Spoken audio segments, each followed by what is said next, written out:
Hello friends, சின்ன மருமகள் serial இனி வரப்போகிற எபிசோட்ஸ்க்கான ரிவ்யூ தான் பார்க்க போகிறோம். அடுத்தடுத்த சுவாரஸ்யங்களை தெரிஞ்சுக்கிறதுக்கு இந்த வீடியோவை ஸ்கிப் பண்ணாம கடைசி வரைக்கும் பாருங்கள். நம்ம ராஜாங்கத்தை எப்படியோ போலீஸ் ஸ்டேஷன்லேருந்து வீட்டுக்கு கூட்டிகிட்டு வந்துடுறாங்க. வீட்டில் இருக்கிற எல்லாருமே ரொம்ப நிம்மதியாக இருக்காங்க. இந்த பக்கம் ஈஸ்வரி பயங்கர கடுப்பில் இருக்காங்க. எப்படியோ ராஜாங்கம் ஆயுள் முழுக்க ஜெயிலில் இருப்பாரேன்னு சந்தோஷப்பட்டனே, அந்த சந்தோஷம் ஒரு கொஞ்ச நேரம் கூட நிலைக்கலையே அப்படின்னு பயங்கர கோவத்தில் இந்த பக்கம் ஓரத்தில் உட்காந்துக்கிட்டு இருக்காங்க. அதுக்கப்புறம் நம்ம அப்பதான் இருந்துட்டு, இங்கே பாரியா ராஜாங்கம், நீ 2 நாள் வீட்டுல இல்லாததும் இங்க என்னெல்லாம் நடந்துச்சு தெரியுமா? பெரிய பெரிய விஷயமெல்லாம் நடந்து போச்சு ராஜாங்கம். நீயே சொல்லு. தமிழ்ச்செல்வி இந்த வீட்டுல இருக்க கூடாதுன்னு சேது கழுத்து பிடிச்சி வெளியே தள்ள போனா. ஆனா தமிழ்ச்செல்வி இதுக்கும் எனக்கும் எந்த சம்மந்தமும் இல்லைன்னு எவ்வளவோ சொல்லி பார்த்தா.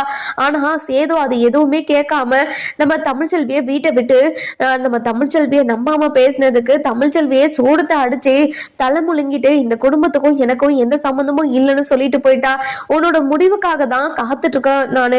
நீ தான் ஒரு நல்ல முடிவா எடுக்கணும் ராஜாங்கம் அப்படின்னு சொல்லவும், இதை கேட்ட உடனேயே நம்ம ராஜாங்கம் அப்படியே அமைதியாவே இருக்காரு. அதுக்கப்புறம் என்ன, நம்ம சேது இருந்துட்டு, இங்க பாருங்கப்பா, நீங்க அவளை நீங்க லேசுப்பட்டதா நினைச்சிடாதீங்க. நீங்க அவகிட்ட எத்தனை முறை சொல்லியிருப்பீங்க இந்த விஷயத்துல தலையிடாதீங்கன்னு. ஆனா அவ எதுவுமே கேட்காம உங்களை அசிங்கப்படுத்தணுன்றதுக்காக இது எல்லாத்தையுமே பண்ண இல்ல. அவளுக்கு இனிமே இந்த வீட்டுல இடமே கிடையாது. நீங்க அவளை இந்த வீட்டுக்கு கூட்டிட்டு வந்தாலையும் நான் இந்த வீட்டுல இருக்கவே மாட்டேன்பா அப்படின்னு சொல்லவும், இங்க பாரிய சேதோ, தமிழ்ச்செல்வி இந்த வீட்டுல இருக்கணும்ன்றதுக்காக தான் நம்ம பாத யாத்திரையே போகணும். அது உனக்கு ஞாபகத்துல இருக்குதா இல்லையா? அது தெரிஞ்சும் எதுக்காக இவ்வளவு அவசரப்பட்டு இப்படி ஒரு முடிவு எடுத்த அப்படின்னு சொல்லி கேட்கவும், இல்லப்பா, நீங்க போலீஸ் ஸ்டேஷன்ல யார்கிட்டயோ அடி வாங்கி எவ்வளவு கஷ்டப்பட்டுக்கிட்டு இருந்தீங்க. அதுக்கெல்லாம் காரணம் யாரு? அவதானே. இது எல்லாத்துமே முற்றுப்புள்ளி அவதானே. அதனாலதான்ப்பா அவளை வீட்டை விட்டு அனுப்பினேன். இனிமே இந்த வீட்டுக்கு எந்த ஒரு பிரச்சனையுமே நடக்கவே நடக்காது அப்படின்னு சொல்லவும், நம்ம ஈஸ்வரி இருந்துட்டு, இதுதான் சாக்குன்னு. இங்க பாருங்க மாமா, சேது சொல்றதுல என்ன தப்பு இருக்கு? நீங்க அந்த விஷயத்துல தலையிடாத அப்படின்னு சொல்லியும் அவ தலையிட்டு இருக்கானா? இப்படி ஒரு விஷயம் நடந்திருக்குதுன்னா இது எல்லாத்துக்கும் காரணம் அவ தானே. சேது சொல்றது எல்லாமே கரெக்ட் தான். அவ மட்டும் இந்த வீட்டுல இல்லாம இருந்திருந்தானா கண்டிப்பா இந்த வீட்டுல எந்த ஒரு பிரச்சனையுமே நடந்திருக்காது அப்படின்னு நம்ம ஈஸ்வரியும் ஏத்து விட்டுக்கிட்டு இருக்காங்க. இந்த பக்கம் பாத்தீங்கன்னா நம்ம சாவுத்திரி இருந்துட்டு, என்ன மதனி, என்ன பேசிக்கிட்டு இருக்கீங்க நீங்க அதாவது என்னோட அண்ணன் அதாவது ஜெயில இருந்து வெளியே வந்த உடனே நீங்க சந்தோஷப்படல. இப்போ நம்ம சேது தமிழ்ச்செல்விய ரொம்பவே இறக்கி பேசுறதுனால நீங்க சப்போர்ட் பண்ணி பேசிக்கிட்டு இருக்கீங்க. எனக்கு என்னமோ உங்க மேலதான் சந்தேகமா இருக்கு அப்படின்னு சொல்லவும், என்ன தாச்சு, என்னையும் இந்த வீட்டை விட்டு அனுப்பிடலான்னு பாக்குறீங்களா? இல்ல மதனி, நீங்க பண்ணிக்கிட்டு இருக்கிறதெல்லாம் பார்த்தா அப்படிதான் தெரியுது. எங்க பாரு சேது, இவங்க மேலேயும் நீ ஒரு கண்ணை வச்சுக்கோ. இவங்க தான் ஏதோ தப்பு பண்ண மாதிரி தெரியுது. தமிழ்ச்செல்வியை மாட்டி விடணும், தமிழ்ச்செல்வியை இந்த வீட்டை விட்டு அனுப்பணுன்றதுக்காக இவங்களை கூட ஏன் பண்ணியிருக்க கூடாது? நல்லா யோசிச்சு சேது அப்படின்னு சொல்லிட்டு நம்ம ஈஸ்வரியை எப்படியாவது இதுல மாட்டி விடணும் அப்படின்னு நினைச்சு, அதாவது ஈஸ்வரி தான் இது எல்லாத்தையுமே பண்ணாங்கன்னு தெரியாது, தெரியாமையே ஏதாவது ஒரு பிரச்சனையில இவளை மாட்டி விட்டு எப்படியாவது இவளை வீட்டை விட்டு துரத்தணும். என் பொண்ணுக்கு ஒரு பிச்சைக்காரனை கல்யாணம் பண்ணி வச்சால, இவளும் போய் பிச்சை எடுக்கணும் அப்படின்னு நம்ம சேது கிட்ட இப்படி ஒரு விஷயத்த சொல்லிக்கிட்டே இருக்காங்க. அதுக்கப்புறம் என்ன, நம்ம சேது இருந்துட்டு ரொம்பவே கோவமா, இங்க பாருங்க, இந்த விஷயத்த பத்தி யாருமே பேசாதீங்க, இனிமே இந்த விஷயத்த பத்தி யாரும் பேசவும் கூடாது அப்படின்னு சொல்லிட்டு மேலுக்கு போயிடுறாங்க. அப்பதான் யோசிக்கிறாங்க, அதாவது நம்ம ஜெனியோ சக்தியோ கல்யாணம் பண்ணிக்கிட்டதுக்கு ராத்திரி நம்ம ஈஸ்வரி, சித்ரா, அதுக்கப்புறம் ஐஸ்வர்யா 3 பேருமே மேல உட்காந்து ஊஞ்சல் ஆடிக்கிட்டு இருந்தாங்க. ஒரு பக்கம் நம்ம தமிழ்ச்செல்வி குளிச்சுட்டு அப்பதான் வெளியே வந்தா. தமிழ்ச்செல்வி குளிச்சுக்கிட்டு இருக்க நேரமா பார்த்து இவங்க ஏதாவது பண்ணிருப்பாங்களா அப்படின்னு சொல்லிட்டு சந்தேகப்படுறாங்க. அந்த நேரம் பார்த்து சக்தியும் ஜெனியும் வீட்டுக்கு வராங்க. வீட்டுக்கு வந்த உடனே, ஐயா உள்ள வரலாமா ஐயா அப்படின்னு சொல்லிட்டு சக்தி கேட்கவும், அதுக்கப்புறம் என்ன, நம்ம கருப்பு இருந்துட்டு அவங்க 2 பேரையும் உள்ள கூட்டிட்டு வராங்க. அதுக்கப்புறம் ஜெனி இருந்துட்டு, இங்க பாருங்க ஐயா, உங்க மேல நான் தப்பா சந்தேகப்பட்டு இப்படி ஒரு பொய்யான கம்ப்ளைண்ட்டை உங்க மேல கொடுத்துட்டேன், எங்களை மன்னிச்சிருங்க ஐயா அப்படின்னு சொல்லி கேட்கவும், இங்க பாருமா, என் மேல எல்லா பழியும் வெல்லணுன்றதுக்காக தான் உன்னோட அப்பா எல்லாத்தையும் பிளான் பண்ணியிருக்காரு. அது எதுவுமே உனக்கு தெரியாம நான் தான் இது எல்லாமே பண்ணேன்னு நீயும் நினைச்சுக்கிட்டு இருக்க. பரவாயில்ல விடுமா, நீங்க 2 பேரும் வாழ்க்கையில ரொம்ப சந்தோஷமா வாழணும். இனிமே உன் அப்பா உங்களுக்கு எந்த ஒரு தொந்தரவுமே கொடுக்க மாட்டாரு, நீ கவலைப்படாதமா அப்படின்னு சொல்லவும், இங்க பாருங்க ஐயா, உங்களுக்கு போய் நான் இப்படி ஒரு துரோகத்தை பண்ணிட்டேனே ஐயா, என்ன மன்னிச்சிருங்க ஐயா அப்படின்னு சொல்லிட்டு காலில் விழவும், அதுக்கப்புறம் ராஜாங்க இருந்துட்டு, இங்க பாருமா, நடந்து நடந்தது நடந்து போச்சு. இனிமே நடந்ததை பத்தி யோசிச்சா நம்ம எதுவுமே பண்ண முடியாது. அதனால நீ கவலைப்படாதம்மா. இதுக்கு நீ கவலைப்பட்டு எந்த ஒரு பிரயோஜனமோ கிடையாது. நீ கவலைப்பட்டு உட்காந்துக்காம உன்னோட உன்னோட வாழ்க்கையை நீ பாரு. இங்க பாருப்பா தம்பி, நீ கேண்டீன் நடத்துற அப்படின்றதுக்காக தான் உன்னோட மாமனார் உன்னை ஏத்துக்காம இப்படி அசிங்கப்படுத்தினாரு. நீ ஒரு நல்ல வேலைக்கு போயிட்டு நல்லா சம்பாதிச்சு ஒரு நல்ல நிலைமையில நிக்கணும். அவங்க அப்பா வாய் மேல விரல வைக்கிற அளவுக்கு நீ ஒசந்து நிக்கணும். அந்த அளவுக்கு நீயும் இருக்கணும். அதே மாதிரி இந்த புள்ள டாக்டர் படிச்சுட்டு இருக்கு. அந்த புள்ளையோட டாக்டர் படிப்பை நீ தொடர வைக்கணும். அந்த பொண்ணும் டாக்டர் ஆகணும் சரியா அப்படின்னு சொல்லவும், சரிங்க ஐயா நீங்க சொல்லிட்டீங்களா, கண்டிப்பா நான் ஜெனியை டாக்டர் ஆக்காம விட மாட்டேன். அதே மாதிரி நீங்க சொன்ன மாதிரி கண்டிப்பா ஏதாவது ஒரு தொழிலை செஞ்சு நான் முன்னுக்கு வந்துருவேன். நீங்க கவலையே படாதீங்க ஐயா அப்படின்னு சொல்றாங்க. இது கேட்ட உடனே நம்ம ராஜாங்க இருந்துட்டு ரொம்ப சந்தோஷப்படுறாரு. அதுக்கப்புறம் கருப்பு கிட்ட ஒரு 2 லட்சம் ரூபாவை எடுத்துட்டு வர சொல்லி நம்ம அதாவது சக்திக்கு கொடுக்குறாங்க. கொடுத்த உடனே நம்ம ஜெனி இருந்துட்டு பயங்கரமா அழுக ஆரம்பிச்சிடறாங்க. இங்க பாருங்க ஐயா, உங்க மேல கேஸ் கொடுத்து நான் தான் உங்களை உள்ள தள்ளன. ஆனா நீங்க அது எதுவுமே மனசுல வச்சுக்காம இப்படி ஒரு நல்லதை எங்களுக்கு பண்றீங்களே, ரொம்ப சந்தோஷமா இருக்குதுங்க ஐயா அப்படின்னு சொல்லிட்டு கையெடுத்து கும்பிடவும், இதை கேட்ட உடனே ரொம்ப சந்தோஷமா, இங்க பாருமா, இது எதுக்குமே நீ காரணம் கிடையாதுல்ல. நீ இதுக்கு காரணமா இருந்தா கூட உன் மேல கோவப்படலாம். நீ எந்த ஒரு தப்புமே பண்ண கிடையாது. ஆசைப்பட்டவனை கல்யாணம் பண்ணிக்கிட்டு தவிர நீ என்ன பண்ண? இது அதாவது உன்னோட ஆசைப்பட்ட கல்யாணம் பண்ணவனை யாரோ கொண்டுட்டாங்கன்னு தெரிஞ்சா உன் மனசுக்கு எவ்வளவு கஷ்டமா இருக்கும். நீ உன் மனசுல பட்டது உன் கண்ணுக்கு தெரிஞ்சுதா மட்டும் தானே நீ போலீஸ் ஸ்டேஷன்ல சொன்ன. அதே மாதிரி உன்னோட அப்பா உன்னால எனக்கு எதிராக பதில் அதாவது சாட்சி சொன்னாரு. அதனால தானே இது எல்லாமே நடந்துச்சு. என்னோட கட்சிக்கு எதிராக இருக்கிறவங்க தான் இப்படி எல்லாமே பண்ணிட்டாங்க. இதுக்கும் உனக்கும் எந்த சம்மந்தமும் இல்லம்மா. இதை நினைச்சு நீ வருத்தப்பட்டுக்கிட்டு இருக்காத சரியா அப்படின்னு சொல்றாங்க. இன்னொரு பக்கம் பாத்தீங்கன்னா நம்ம தமிழ்ச்செல்வி இருந்துட்டு ராஜாங்கம் அதாவது ஜெயில இருந்து வெளியே வந்துட்டாங்க அப்படின்னு செல்லப்பாண்டிக்கிட்டையும் வசந்திக்கிட்டையும் சொல்றாங்க. என்ன தமிழ் சொல்ற, உண்மையாவா? ராஜாங்கத்துக்கு ஐயாவுக்கும் அதாவது இந்த பிரச்சனைக்கும் எந்த சம்மந்தமும் இல்லைன்னு வெளியே வந்துட்டாருல்ல, ரொம்ப சந்தோஷமா இருக்கு அப்படின்னு சொல்றாங்க. இங்க பாருங்கம்மா, இத்தோட முடிஞ்சிச்சு அவங்களோட பேச்சு. இனிமே அவங்க யாரோ நம்ம யாரோ, அவங்க ஏதோ அமைச்சர் குடும்பத்தாரு, நம்ம யாரோ, இனிமே அந்த குடும்பத்துக்கும் நமக்கும் எந்த சம்மந்தமும் இல்லை. திரும்பவும் அந்த குடும்பத்தை பத்தி நம்ம பேசவே கூடாது அப்படின்னு சொல்லிடுறாங்க. அதுக்கப்புறம் நம்ம ராஜாங்க இருந்துட்டு ரொம்பவே வருத்தப்பட்டுக்கிட்டு இருக்காங்க. நம்ம சேதுக்கிட்ட போயிட்டு, இங்க பாரிய சேதோ, இந்த விஷயத்துல நீ கொஞ்சம் பொறுமையா இருந்திருக்கலாம்ல. தமிழ்ச்செல்வி இது எதுவுமே பண்ணிருக்க மாட்டான்னு தான் நான் நினைக்கிறேன்.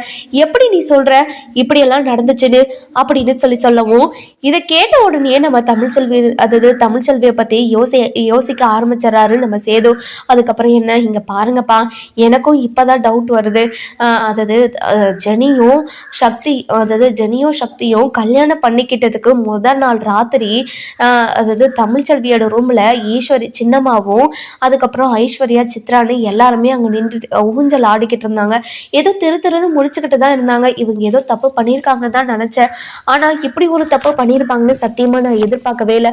அவங்கள மட்டும் நான் தீர விசாரிச்சேன்னா கண்டிப்பா எல்லா உண்மையுமே வெளியே வந்துடும். தமிழ்ச்செல்வி இதை பண்ணலன்னு இப்பதான் எனக்கு உறுதியா எனக்கு தோணுதே அப்படின்னு சொல்றாங்க. அதுக்கப்புறம் என்ன, நம்ம சேது இருந்துட்டு எதர்ச்சியா ஈஸ்வரி ரூமுக்கு போறாங்க. அதாவது ஈஸ்வரி ரூம் பக்கம் போறாங்க. அப்பன்னு பார்த்து நம்ம ஈஸ்வரி இருந்துட்டு, இங்க பாரு சித்ரா, நம்ம பிளான் பண்ணது எல்லாமே வீணா போச்சு. அந்த ராஜாங்கம் அதாவது ஆயில் முழுக்க ஜெயிலில் களி சாப்பிட்ருப்பான்னு நினச்சேன். ஆனால் அது எதுவுமே நடக்கலையே. நான் இந்த வீட்டை ராணி மாதிரி ஆளணும்னு நினச்சேன். ஆனால் அதுவும் நடக்கலை. இப்போ பாரு, எல்லாமே நடக்காமல் நம்ம பிளான் எல்லாம் சொதப்பி போய் இப்படி ஆகி போச்சே அப்படின்னு சொல்லிட்டு ரொம்ப வருத்தப்பட்டுக்கிட்டு இருக்கோம். இதை கேட்ட நம்ம சேதுக்கு பயங்கரமாக சாக்காயிடுது. அதுக்கப்புறம் என்ன, நம்ம சேது இருந்துட்டு ரொம்பவே கோவமாக அங்கேயே நின்றுக்கிட்டு இருக்கவும், அதுக்கப்புறம் என்ன, இதை நம்ம ரெக்கார்ட் பண்ணி வச்சுக்கலாம் அப்படின்னு சேது ரொம்பவே உஷாரா ரெக்கார்ட் பண்றாரு. இங்க பாருங்கம்மா, அந்த தமிழ்ச்செல்வி மாதிரி பேசி நம்ம ஐஸ்வர்யா வச்சு தமிழ்ச்செல்வி மாதிரி பேசி அவங்க அப்பா கிட்ட இப்படி ஒரு கல்யாணத்தை பண்ணி வைக்க சொன்னோம். இதனால எவ்வளவு பெரிய பிரச்சனை வந்துச்சு. இப்போ ராஜாங்கத்தோட பதவி எல்லாமே பறி போயிடும் அப்படின்னு தான் நினைச்சேன். ஆனா இப்ப பாருங்க, அவங்க மேல எந்த ஒரு தப்புமே இல்லைன்னு நிரூபிச்சு வந்துட்டாங்க. அதே மாதிரி தமிழ்ச்செல்வியும் இப்படி ஒரு தப்பு பண்ணல.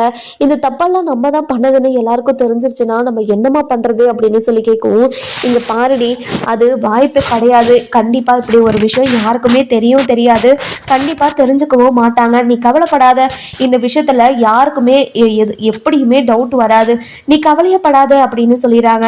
இந்த பக்கம் பார்த்தீங்கன்னா நம்ம தமிழ்ச்செல்வி அப்பதான் காலேஜுக்கு ரெடியாகி கிளம்புறாங்க. கிளம்பின உடனே அதாவது யாரு நம்ம கருப்பு இருந்துட்டு தமிழ்ச்செல்விக்கு கால் பண்ணி, இங்க பாரு தமிழ், அதாவது நீ உங்க அப்பாவுக்கு கால் பண்ணி இப்படி ஒரு விஷயத்த நான் பண்ணுவேலன்னு சொல்லிட்டு நீ சொல்லிக்கிட்டே இருந்தல, அதுக்கு இப்போ ஒரு முடிவு கிடைச்சிருச்சு அப்படின்னு சொல்றாங்க. இதை கேட்ட உடனே நம்ம தமிழ்ச்செல்வி இருந்துட்டு, என்னென்ன சொல்ற, நீ சொல்றது எதுவுமே புரியலன்னு அப்படின்னு சொல்லவும், அதுக்கப்புறம் என்ன நம்ம கருப்பு இருந்துட்டு எல்லா விஷயத்தையுமே சொல்றாங்க. இங்க பாரு தமிழ், எல்லா விஷயத்தையுமே நம்ம கருப்பு கிட்ட தமிழ் கிட்ட சொல்லிடுறாங்க. அதுக்கப்புறம் என்ன தமிழ்ச்செல்வியும் பயங்கரமா ஷாக் ஆயிடுறாங்க. இங்க பாருங்கண்ணே, இந்த விஷயத்துல நான் எந்த ஒரு தப்புமே பண்ணலைன்னு உங்ககிட்ட நான் சொன்னனா இல்லையா, சொன்னதுக்கு அப்புறமும் என்கிட்ட எப்படியெல்லாம் சண்டைக்கு வந்தாங்க அப்படின்னு ரொம்பவே கோவப்படுறாங்க. அதுக்கப்புறம் என்ன நம்ம சேது இப்படியெல்லாம் பண்ணதை நினைச்சு நம்ம தமிழ்ச்செல்வி ரொம்பவே வருத்தப்பட்டுக்கிட்டு இருக்காங்க. இங்க பாருங்கண்ணே, நான் அவர் மேல எவ்வளவு நம்பிக்கை வச்சுக்கிட்டு இருந்தேன் தெரியுமா, எவ்வளவு பெரிய நம்பிக்கையை வச்சுக்கிட்டு இருந்தேன், எல்லா நம்பிக்கையையும் சுக்குநூறா உடைச்சிட்டாரு. இனிமேலும் அவர்கிட்ட நம்பிக்கையோட அவர் கூட சேர்ந்து வாழ்றதுல எனக்கு சுத்தமா விருப்பமே கிடையாது. அப்படி இருக்கிறப்ப சத்தியமா அவர் கூட சேர்ந்து நான் வாழவே மாட்டேன் அப்படின்னு சொல்லிடுறாங்க. இதை கேட்ட உடனே நம்ம அதாவது கருப்பு இருந்துட்டு, இங்க பாருமா தமிழ்ச்செல்வி, சேது ஏதோ உங்க அப்பா போலீஸ் ஸ்டேஷன்ல மாட்டிக்கிட்டு ஏதோ அடி வாங்கிக்கிட்டு இருக்காருன்னு கோபத்துல உங்ககிட்ட ஏதோ பேசிட்டாங்க, அதுக்காக நீ இப்படியெல்லாம் பண்ணுவியா, வேண்டாம் தமிழ், இங்க பாருங்கண்ணே, நான் எவ்வளவு அவர்கிட்ட சொன்னேன், ஆனா அவர் என் மேல ஒரு துளி கூட நம்பிக்கை இல்லாம என்னை எவ்வளவு அசிங்கப்படுத்தி அவமானப்படுத்தி வீட்டை விட்டு அனுப்புறாரு. இனிமே அவருக்கும் எனக்கும் எந்த சம்மந்தமும் கிடையாது, என் மேல எந்த ஒரு தப்புமே இல்லைன்னு அவரு தெரிஞ்சதுக்கு அப்புறம் கண்டிப்பா அவரு ரொம்ப ஃபீல் பண்ணுவாரு. இனிமே அவர் வீட்டுக்கு வரமாட்டேன்னு அவருக்கும் தெரியும், அவரும் என்னை கூப்பிட மாட்டாருன்னு எனக்கு தெரியும். இனிமே இப்படிதானே, அதே மாதிரி என்னோட குழந்தைங்க கூட அவர் பார்க்கவே கூடாது, என்னோட குழந்தைங்களையும் நான் அவரை பார்க்கவே விட மாட்டேன் அப்படின்னு சொல்லிடுறாங்க. இங்க பாருமா, இதெல்லாம் ரொம்ப தப்புமா, உனக்கும் சரி அவனுக்கும் சரி குழந்தைங்க பொதுவானது தானே. இங்க பாருங்கண்ணே, அந்த குழந்தைய வச்சுதானே என்கிட்ட ஒயின் ஷாப்ல எப்படியெல்லாம் பேசினாருன்னு உங்களுக்கு தெரியலன்னு, அந்த ஒரு வார்த்தைக்காக அவர் கூட சேர்ந்து வாழக்கூடாதுன்னு நினைச்சுக்கிட்டு இருந்தேன். ஆனா வீட்டுல பெரியவங்க ஏதேதோ சொல்லி என்னை மனசை மாத்தி திரும்பவும் வாழ வச்சாங்க. திரும்ப அவர் என்னை எப்படியெல்லாம் பார்த்துக்கணும், ஆனால் அப்படி எதுவுமே பண்ணாமல் 6 மாதத்துக்கு ஒரு முறை என் மேலே ஒரு தப்பை பழியை தூக்கி போட்டு என்னை காலில் மிதித்து அசிங்கப்படுத்தி அவமானப்படுத்தி வீட்டை விட்டு அனுப்புவாங்க. அதுக்கப்புறம் என் மேலே எந்த தப்பும் இல்லைன்னு என்கிட்ட மன்னிப்பு கேட்டு வாமான்னு வெத்தலை பார்க்க வச்சு அழைப்பாங்க. இது எல்லாத்துக்கும் நான் தலையாட்டிட்டு இருக்கணும். பொண்ணுன்னா என்ன இலக்காரமாக போச்சா அப்படின்னு சொல்லிட்டு கருப்பு கிட்ட சொல்லிக்கிட்டு இருக்கவும், இங்கே பாரமா கருப்பு, சேது வந்துக்கிட்டு இருக்கா, நான் அப்புறமா பேசுகிறேன் அப்படின்னு சொல்லிட்டு ஃபோனை வச்சிடறாங்க. வச்ச உடனே, என்னமாமா உங்க தங்கச்சி கூட பேசிக்கிட்டு இருந்தீங்களா அப்படின்னு சொல்லி கேட்கவும், இல்லை சேது அது அப்படின்னு சொல்லி கேட்கவும், இங்க பாருங்க மாமா, அவன் மேலே எந்த ஒரு தப்புமே இல்லைன்னு எனக்கு இப்போதான் புரிய வருது. அவள் சொன்னது எல்லாத்தையும் நான் நம்பியிருக்கணும், நம்பாமல் அவன் மேலே சந்தேகப்பட்டது நான் பண்ண பெரிய தப்பு தான், என்னை மன்னிச்சிருங்கண்ணே அப்படின்னு மன்னிச்சிருங்க மாமா அப்படின்னு சொல்லி கேட்கவும், இதை கேட்ட உடனே கருப்பு இருந்துட்டு, இங்கே பாரு மாப்பிள்ள, அதை பற்றி தான் தமிழ்ச்செல்வி கிட்ட நான் சொல்லிக்கிட்டு இருந்தேன். மாப்பிள்ளை ஏதோ தெரியாமல் அப்பா மேலே இருக்கிற பாசத்தில் இப்படியெல்லாம் பேசிட்டாரு, அதுக்காக நீ இப்படியெல்லாம் பேசாதம்மா அப்படின்னு சொன்னேன். ஆனால் அந்த தமிழ் பிள்ளை ரொம்ப மனசு வெறுத்து போயிருக்கு போல, ரொம்ப ரொம்ப வருத்தப்பட்டுச்சு. அது ரொம்ப பாவம். எதுக்காக மாப்பிள்ள தங்கச்சி இப்படியெல்லாம் பேசின அப்படின்னு சொல்லி கேட்கவும், மாமா ஏதோ புத்தி கெட்டு போய் இப்படியெல்லாம் பேசிட்டேன் மாமா, அதுக்காக என்கிட்ட பேசாம இருப்பாளா அவ, ப்ளீஸ் மாமா என்கிட்ட அவளை பேச சொல்லுங்க மாமா, இனிமே அவ கூட பேசாமலாம் இருக்க முடியாது. சரி மாப்பிள்ள, அந்த ஈஸ்வரியையும் அவங்க கூட வேலை செஞ்சவங்களையும் சும்மா விட்டியே என்ன, இங்க பாருங்க மாமா, அவங்கள சும்மாவே விட மாட்டேன், அப்பா கிட்ட சொல்றதுக்காக தான் இப்போ வந்துகிட்டு இருந்தேன். உங்ககிட்ட நீங்க தமிழ்ச்செல்வி கூட ஃபோன் பேசிக்கிட்டு இருந்தீங்கன்னு சொன்னீங்க இல்லையா, அதனாலதான் உங்ககிட்ட அப்படியே அவகிட்ட பேச சொல்லலான்னு தான் உங்ககிட்ட சொன்னேன். இங்க பாரு மாப்பிள்ள, இந்த விஷயத்துல சத்தியமா உனக்கு நான் பண்ணவே முடியாது. அவ ரொம்ப ரொம்ப மனசு ஒடிஞ்சு போயிருக்கா, அப்படியேப்பட்டவகிட்ட என்னால எதுவுமே பேச முடியாதுப்பா அப்படின்னு சொல்லிடுறாங்க. அதுக்கப்புறம் என்ன நம்ம மீனா இருந்துட்டு ரொம்பவே நம்ம தமிழ்ச்செல்வி இருந்துட்டு ரொம்பவே வருத்தப்பட்டு மனசில் இருக்கிற எல்லா பாரத்தையும் ஒதுக்கி வச்சுட்டு இப்போ காலேஜுக்கு கிளம்பிக்கிட்டு இருக்காங்க. இன்னொரு பக்கம் பார்த்தீங்கன்னா நம்ம தமிழ்ச்செல்வி இருந்துட்டு பயங்கர மோட்டிவேஷனோடு படிச்சுக்கிட்டு இருக்காங்க. இந்த பக்கம் பார்த்தீங்கன்னா நம்ம சேது இருந்துட்டு ராஜாங்கத்துக்கிட்ட வந்து இங்கே பாருங்கப்பா, உங்ககிட்ட ஒரு முக்கியமான விஷயத்தை பற்றி பேசலாம் தான் வந்தேன். அது மட்டும் இல்லாமல் நீங்கள் ஜெயிலுக்கு போகிறதுக்கு காரணமாக இருந்தவங்களையும் நான் கண்டுபிடிச்சிட்டேன். இதுக்கும் தமிழ்ச்செல்விக்கும் எந்த ஒரு சம்மந்தமும் இல்லை அப்படின்னு சொல்லிடுறாங்க. அதுக்கப்புறம் என்ன சேது சொல்ற, நீ சொல்றது எனக்கு எதுவுமே புரியல சேது அப்படின்னு சொல்லவும், அப்பா இந்த ஆடியோவை கேளுங்கப்பா அப்படின்னு சொல்லிட்டு நம்ம சேது வந்து அந்த ஆடியோவை ப்ளே பண்ணி நம்ம ராஜாங்கத்துக்கிட்ட கொடுக்குறாங்க. நம்ம ஈஸ்வரி, ஐஸ்வர்யா, சித்ரான்னு சொல்லிட்டு இவங்க 3 பேருமே இந்த பிளானை பத்தி பேசுறது அந்த ஆடியோவில் இருக்கு. பார்த்த உடனே பயங்கரமா ஷாக் ஆயிடுது. என்ன சேது இதெல்லாம் அப்படின்னு சொல்லி கேட்கவும், இங்க பாருங்கப்பா, இதை கேட்ட உடனே எனக்கும் ரொம்ப ரொம்ப ரொம்ப அதிர்ச்சியா தான்ப்பா இருந்துச்சு. அவங்கள அப்போ எதுவுமே பண்ணாம நான் வந்துட்டேன். இந்த விஷயத்தெல்லாம் உங்ககிட்ட சொல்லி அவங்களுக்கு ஒரு தக்க தண்டனை கொடுத்தே ஆகணும்ப்பா. அவங்கள போலீஸ் ஸ்டேஷனுக்காகது போக வைக்கணும்ப்பா அப்படின்னு சொல்லிட்டு அதுக்கப்புறம் என்ன நம்ம ராஜாங்க இருந்துட்டு ரொம்பவே கோவமா ஈஸ்வரி ஈஸ்வரி அப்படின்னு சொல்லிட்டு கத்திக்கிட்டே இருக்காங்க. இதெல்லாம் கேட்டு நம்ம அப்பதான் மோகனா, மலரு அப்படின்னு சொல்லிட்டு எல்லாருமே பதறி போய் என்னங்காச்சு அப்படின்னு சொல்லிட்டு நம்ம மோகனா ராஜாங்கத்துக்கிட்ட கேட்கவும் ஈஸ்வரி ஈஸ்வரின்னு கத்திக்கிட்டே இருக்காங்க. அதுக்கப்புறம் நம்ம சாவித்திரி, தாமரன்னு சொல்லிட்டு எல்லாருமே ஓடி வந்துடுறாங்க. அதுக்கப்புறம் ஈஸ்வரியும் மெதுவா நடந்து வந்துட்டு இருக்காங்க. அதுக்கப்புறம் ஈஸ்வரி வந்து என்ன மாமா, எதுக்காக என்ன கோவமா கூப்பிட்டுக்கிட்டு இருந்தீங்க, என்னாச்சு மாமா அப்படின்னு சொல்லி கேட்கவும், இது கேட்ட உடனே ரொம்பவே கோவமா, இங்க பாரு ஈஸ்வரி, உனக்கு வெக்கமா இல்ல, உனக்கு எப்படி இப்படி எல்லாம் பண்றதுக்கு மனசு வந்தது, இப்படி எல்லாம் பண்ண உனக்கு வெக்கமா இல்லையா, அசிங்கமா இல்லையா அப்படின்னு என்னென்னமோ பேசிக்கிட்டே இருக்காங்க. இங்க பாருங்க மாமா, நான் என்ன பண்ண அப்படின்றதுக்காக இப்படி எல்லாம் பேசிக்கிட்டு இருக்கீங்க, நீங்க இப்படி எல்லாம் பேசுறத பார்த்தா எனக்கு ரொம்ப கோவமா இருக்கு மாமா, இந்த மாதிரி எல்லாம் என்கிட்ட பேசாதீங்க அப்படின்னு சொல்றாங்க. இதை கேட்ட உடனே நம்ம அதாவது சாத்துரி கிட்ட ராஜாங்க இருந்துட்டு இங்க பாரு, உன்னோட வண்டவாளம் தண்டவாளம் எல்லாத்தையுமே ஏத்திட்டான் உன்னோட புள்ள அப்படின்னு அந்த ஆடியோவை போட்டு காட்டுறாங்க. அதுக்கப்புறம் ஆடியோ பிளே ஆன உடனே நம்ம ஈஸ்வரிக்கு தெரிஞ்சிருது.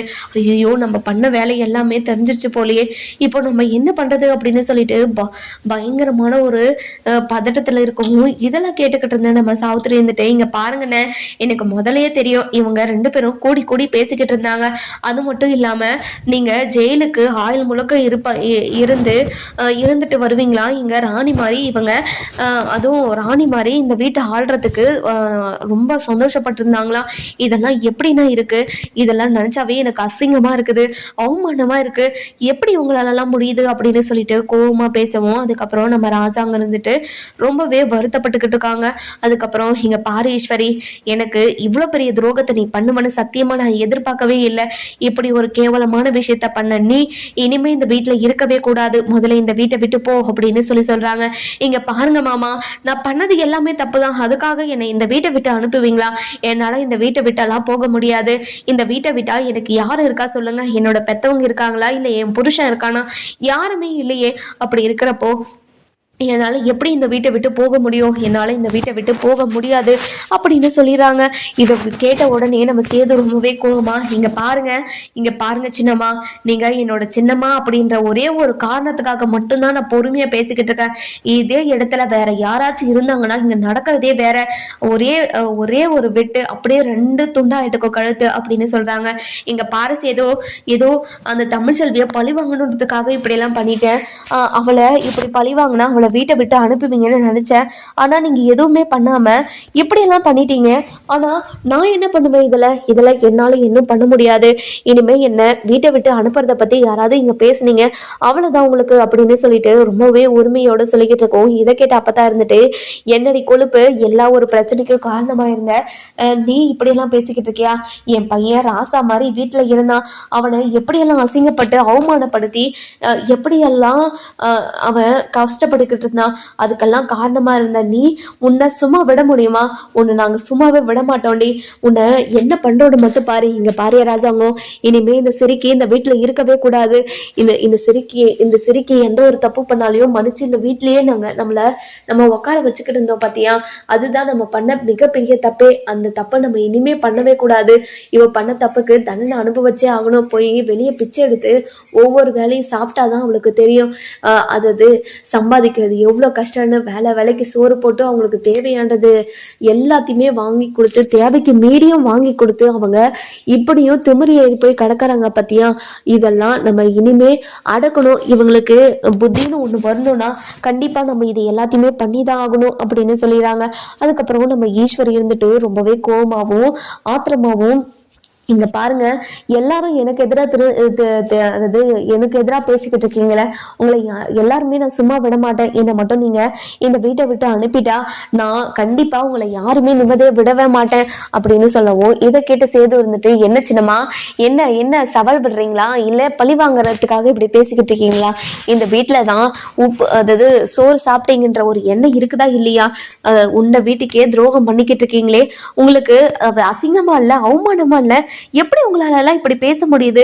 உங்களை நினைச்சாவே எனக்கு அசிங்கமா இருக்கு, அவமானமா இருக்கு, சி அப்படின்னு சொல்லவும், இதை கேட்ட உடனே நம்ம ராஜாங்க இருந்துட்டு ரொம்பவே கோவமா இந்த மாதிரி ஈஸ்வரியோட கழுத்தை பிடிச்சி தரன்னு வெளியே இழுத்துக்கிட்டு போறாங்க. இழுத்துட்டு போய் வெளியே விட்டுட்டு, இங்க பாருடி, உனக்கும் இந்த வீட்டுக்கும் இனிமே எந்த சம்மந்தமும் கிடையாது. இந்த வீட்டுல இருக்கிறவங்க யாராவது இறந்தா கூட அந்த ஒரு இழப்புக்கு கூட நீ வரவே கூடாது. அப்படி ஒரு துரோகத்தை இந்த குடும்பத்துக்கு நீ பண்ணியிருக்க அப்படின்னு ரொம்பவே கோவமா சொல்லவும், இதை கேட்ட நம்ம சித்ரா இருந்துட்டு, இங்க பாருங்க பெரியப்பா, நீங்க பண்றது கொஞ்சம் கூட நல்லா வேலை. எப்படி அம்மாவை நீங்க வீட்டை விட்டு துரத்தலாம்? நீங்க பண்றது கொஞ்சம் கூட சரியில்லை மாமா, சரியில்லை பெரியப்பா அப்படின்னு சொல்லவும், இதை கேட்ட நம்ம சேது இருந்துட்டு, என்ன சித்ரா, என்ன இப்படி எல்லாம் பேசிக்கிட்டு இருக்க? நீங்க பண்ணது தப்புன்னு இப்ப கூட உங்களுக்கு புரியல? உங்களுக்கு வெத்தலை பாக்க வச்சு எல்லாத்தையும் உங்களுக்கு விளாவறிய சொன்னாதான் உங்களுக்கு புரியும். கேவலமா இல்ல உங்களுக்கு இப்படி எல்லாம் நடந்துக்கிறதுக்கு? எந்த ஒரு தப்புமே பண்ணாத ஒருத்தி மேல எல்லா தப்பும் பண்ணான்னு சொல்லிட்டு அவன் மேல பழிய போட்டு வீட்டை விட்டு அனுப்ப வச்சுட்டீங்களே, உங்களை நான் சும்மாவே விட மாட்டேன். என் பொண்டாட்டியை எப்படி ராணி மாதிரி வச்சுக்கிறேன்னு நீங்க பார்க்கதான் போறீங்க. இங்க பாருடா சேதோ, கண்டிப்பா இனிமே அந்த தமிழ் செல்வி இந்த வீட்டுக்கு வரவே மாட்டா. அவ ரொம்ப ரோசக்காரி. இனிமே போன தடவை மாதிரி இந்த மாதிரி மனசு மாதிரி உங்க கூட சேர்ந்து வாழ்வான்னு மட்டும் நினைச்சு பார்க்காத. கண்டிப்பா அவ இந்த வீட்டுக்கு வந்து சந்தோஷமா வாழ போறதும் கிடையாது. நீ கடைசி வரையும் தனிமரமா தாண்டா இருக்கணும் அப்படின்னு சொல்லிடுறாங்க. இதை கேட்ட உடனே ராஜாங்கத்துக்கு பயங்கர கோவம் வந்து, இங்க பாரு கருப்பு, இனிமே இந்த வீட்டு வாசல்ல ஒரு நிமிஷம் கூட இவங்க இருக்கவே கூடாது. அப்படி இருந்தாங்கன்னா இவங்களை தரன்னு வெளியே இழுத்துட்டு போயிட்டு அந்த கேட்டை சாத்தி விட்டுவா அப்படின்னு சொல்லிடுறாங்க. அதுக்கப்புறம் என்ன, நம்ம கருப்பு இருந்துட்டு ரொம்பவே கோவமா போய் ஈஸ்வரி கிட்ட, சித்ரா கிட்ட, ஐஸ்வர்யா கிட்ட, இங்க பாருங்க, நீங்க 3 பேரும் இப்போ கேட்டுக்கு வெளியே போறீங்களா இல்ல தரன்னு இழுத்துட்டு போட்டா அப்படின்னு சொல்லி கேட்கவும், என்ன மாமா, இந்த வீட்டு வேலைக்காரங்களெல்லாம் வச்சு என்ன அசிங்கப்படுத்துறீங்களா? இங்க பாருங்க, உங்களை யாருமே நான் சும்மா விட மாட்டேன், உங்களுக்கு என்ன பண்றேன்னு மட்டும் பாருங்க அப்படின்னு சொல்லிட்டு அவங்க பாட்டுக்கு வெளியே போயிடுறாங்க. நம்ம சித்ரா இருந்துட்டு, மா இப்போ நம்ம வெளியே வந்துட்டோமா, நம்ம என்னமா பண்றது, கையில ஒத்த பைசா காசு இல்லை, எப்படிமா நம்ம இந்த உலகத்துல வாழ போறோம்? இதை நினைச்சாவே எனக்கு ரொம்ப கஷ்டமா இருக்குதுமா. அந்த சாவித்திரி எந்த ஒரு தப்புமே பண்ணாத மாதிரி வீட்டுக்குள்ள தூந்துட்டா. இப்போ நம்ம தான் எல்லா தப்புமே பண்ண மாதிரி வீட்டை விட்டு வெளியே போயிட்டோம் பாருமா. இப்போ நம்ம என்னமா பண்றது அப்படின்னு சொல்லி கேட்கவும், இங்க பாருடி, அந்த குடும்பத்துல இருக்கிறவங்களுக்கு யாருமே நம்ம சும்மா விடக்கூடாதுடி, அவங்கள நம்ம பழி வாங்கி ஆகணும். எப்படியாவது அவங்கள பழி வாங்கணும்டி, நீ கவலையப்படாத, நம்ம அவங்கள பழி வாங்கிடலாம் அப்படின்னு சொல்றாங்க. இன்னொரு பக்கம் பார்த்தீங்கன்னா, நம்ம தமிழ்ச்செல்வி இருந்துட்டு ரொம்பவே கோவமாகவும் ஆத்திரமாகவும் என்ன பண்ணுறதுன்னு தெரியாமல் ரொம்பவே திருன்னு முழிச்சுக்கிட்டு இருக்காங்க. அதுக்கப்புறம் நம்ம சேது இருந்துட்டு ராஜாங்கத்துக்கிட்ட போயிட்டு, இங்கே பாருங்கப்பா, தமிழ்ச்செல்வி மேலே இப்படி ஒரு பழியை போட்டு அநியாயமாக அவளை வீட்டை விட்டு அனுப்பிட்டு என்னப்பா, எனக்கு இவ்வளோ கஷ்டமாக இருக்குது தெரியுங்களாப்பா. எப்படியாவது நீங்கள் தான் அவளை வீட்டுக்கு கூட்டிகிட்டு வரணும். நான் போய் அவகிட்ட பேசினா கண்டிப்பா அவ நம்ம வீட்டுக்கு வரவே மாட்டாப்பா. நான் என்னை பார்த்தாலே அவ ரொம்ப கோவப்படுவா. அவ நம்பிக்கையை நான் உடைச்சிட்டேன்பா. அவ என்னை எவ்வளவு நம்பினா தெரியுமா? என்கிட்ட 1000 முறை கேட்டுக்கிட்டே இருப்பா, என்னை கைவிட்டுறாதீங்க, என்னை நல்லா பார்த்துப்பீங்களா அப்படி இப்படின்னு என்கிட்ட எத்தனையோ முறை கேட்டிருக்கா. என்கிட்ட ஏன் இப்படிலாம் கேட்டான்னு எனக்கு இப்பதானே புரியுது. அவ மேல துளி கூட எனக்கு நம்பிக்கையே கிடையாது. தாமரை விஷயத்துல அவ மட்டும்தான் என் மேல நம்பிக்கையா இருந்தா. ஆனா இந்த வீட்டுல எனக்கு எதிராக தானே இருந்தாங்க. அதே மாதிரி அவன் மேல நான் நம்பிக்கையா இருந்திருக்கணும்லப்பா. ஏன்பா எனக்கு அப்படி ஒரு நம்பிக்கை அவன் மேல வரல அப்படின்னு சொல்லி கேட்கவும், இங்க பாரு சேதோ, நீ அதுக்கு பொறுமையா இருந்திருக்கணும். ஏன் நீ பொறுமையா இல்ல சேதோ அப்படின்னு சொல்லி கேட்கவும், இங்க பாருங்கப்பா, எல்லா ஆதாரமும் அவளுக்கு எதிராக இருந்ததுனாலதான்ப்பா நான் நம்பிட்டேன். இங்க பாருப்பா சேதோ, கோர்ட்ல கூட தான் எனக்கு எதிராக எல்லா சாட்சியும் இருந்துச்சு. அது எல்லாமே பொய்ன்னு நீ நிரூபிக்கலையா? அதே மாதிரி தான்ப்பா இதுவும். அவ எவ்வளவு வருத்தப்பட்டிருப்பா இந்த விஷயத்துல, அவ எவ்வளவு மனசு உடைச்சு போயிருப்பா. நீ அதெல்லாம் யோசிச்சு பாத்தியாப்பா அப்படின்னு சொல்லி கேட்கவும், இங்க பாருங்கப்பா, எனக்கு எல்லாமே புரியுது, நீங்க சொல்றது எல்லாமே எனக்கு என் மனசுக்கு எடுத்துக்க முடியுது. இருந்தாலையும் என்னால முடியலப்பா, எனக்கு எவ்வளவு கஷ்டமா இருக்கு தெரியுமா? இந்த கஷ்டத்தை சொல்றதுக்கு அளவே இல்லப்பா. எப்படியாவது தமிழ்செல்வி இந்த வீட்டுக்கு கூட்டிட்டு வந்துருங்கப்பா அப்படின்னு சொல்லிட்டு நம்ம சேது சொல்லவும், அதுக்கப்புறம் என்ன, நம்ம தமிழ்செல்வி கிட்ட போய் பேசி தமிழ்செல்வியோட மனசை மாத்தி வீட்டுக்கு கூட்டிட்டு வருவாங்களா, இல்ல தமிழ்செல்வி மனசு மாறாம உங்க கூட வாழ விருப்பம் இல்லைன்னு சொல்லுவாங்களான்னு நம்ம வர எபிசோட்ல பார்க்கலாம். இந்த வீடியோ உங்களுக்கு பிடிச்சிருந்தா லைக் பண்ணுங்க, சப்ஸ்கிரைப் பண்ணுங்க, மறக்காம பெல் ஐக்கானையும் கிளிக்